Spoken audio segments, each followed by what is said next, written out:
Bonjour, je suis Isabelle de Randinger, je suis sage-femme et je dirige l'école de sage-femme du CHU de Nantes. Bonjour, je suis Vincent Daucher, gynécologue obstétricien au CHU de Nantes.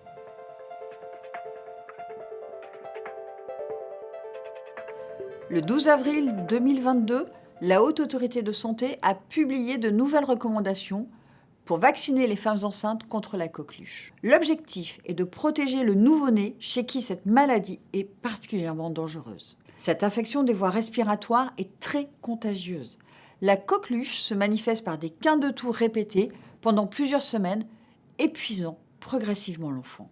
Cette maladie peut devenir particulièrement grave, voire mortelle, chez les personnes fragiles, mais également chez les nourrissons.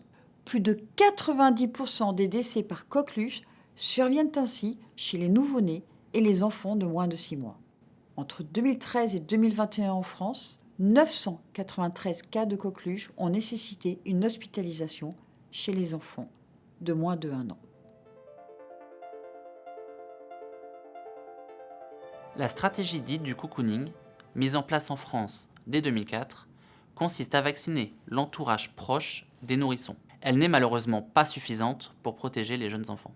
Concernant la vaccination des femmes enceintes, cette stratégie a débuté en Angleterre, puis aux États-Unis et au Canada depuis maintenant plus de 10 ans.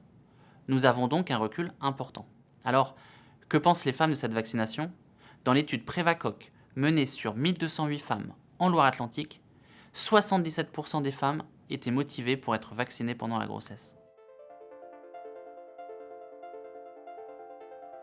La vaccination contre la coqueluche constitue le moyen le plus efficace de lutter contre les formes graves de cette maladie. La vaccination s'adresse à toutes les femmes enceintes sur l'ensemble du territoire français, et cela, quel que soit leur statut vaccinal antérieur. En effet, si la mère a été vaccinée avant la grossesse, la concentration des anticorps maternels est insuffisante pour assurer une protection passive des nourrissons.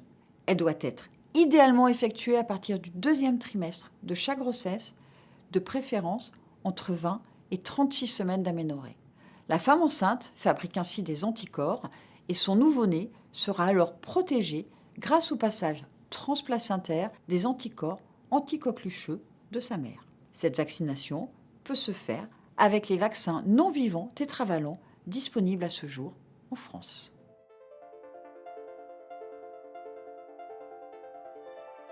Si la vaccination n'a pas pu être réalisée pendant la grossesse, la Haute Autorité de Santé préconise le maintien de la stratégie de cocooning qui consiste à vacciner l'entourage et la mère le plus rapidement possible à la naissance de l'enfant.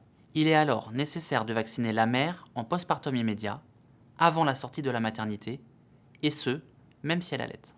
La vaccination de l'entourage du nouveau-né est également encouragée à sa naissance ou avant. Cela concerne les parents, la fratrie, les grands-parents, ainsi que toutes les autres personnes susceptibles d'être en contact étroit et durable avec le nourrisson au cours des 6 premiers mois de sa vie.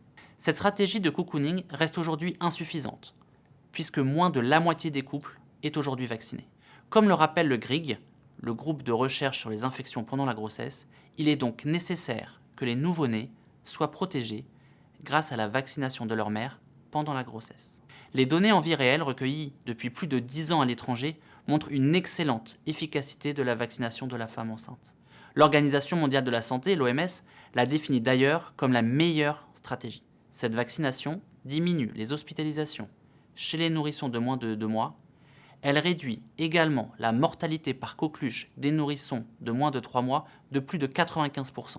Par ailleurs, les différentes études montrent que la vaccination présente un bon profil de tolérance et n'est pas associée à un risque accru d'événements indésirables chez la femme enceinte, le fœtus ou le nouveau-né.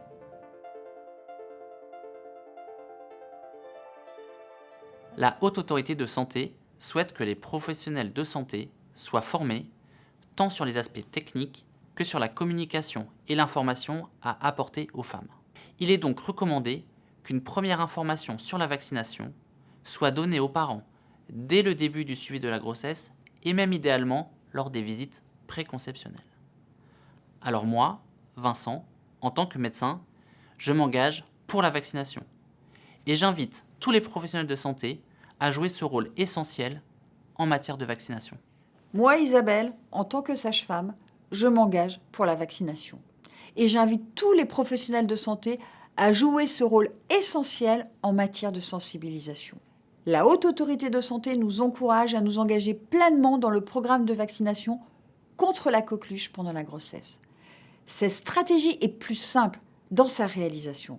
Les professionnels n'ont alors plus à recueillir les antécédents vaccinaux de tout l'entourage familial, dès lors que la femme enceinte est vaccinée.